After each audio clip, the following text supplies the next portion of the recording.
to have a conversation about...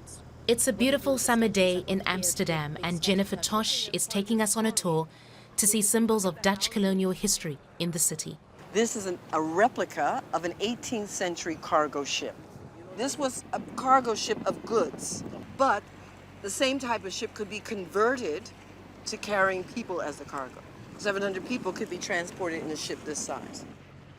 Over centuries, Dutch merchants bought and shipped about 600,000 enslaved people from Africa during the transatlantic slave trade. They were taken to Caribbean colonies like Suriname, where Hans Christian Plus van Amstel has traced his family tree back to a slave owner in the colony. It's an ugly period. And when you read the letters and the history of your own family, the central figure was Egbert van Emden. He owned 2 plantations. And together he had, I think, about 250 slaves.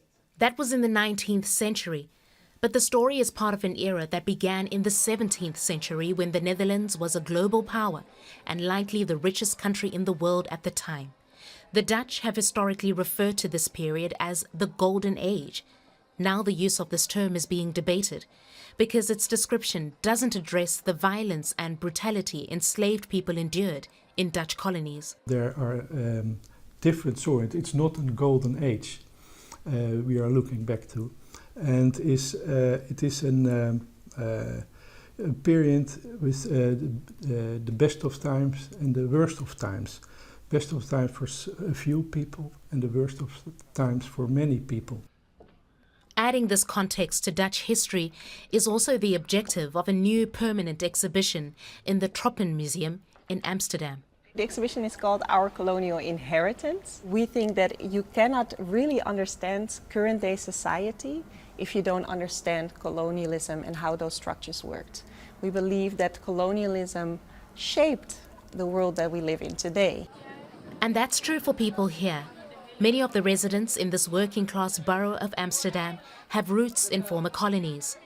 Generations later, inequality still shapes their lives. We held meetings here in Amsterdam Southeast, specifically talking about what do we need when we talk about moving forward. And even if we receive an apology from the king, what does it mean? What people told us that apology from the king will be a first step, and what people really need is their children to have a professional education, their children to get a job. The Dutch were one of the last European nations to abolish slavery, and the king's apology comes later than that of other former colonial powers. The question is, what comes next? Subscribe to Oneindia channel and never miss an update.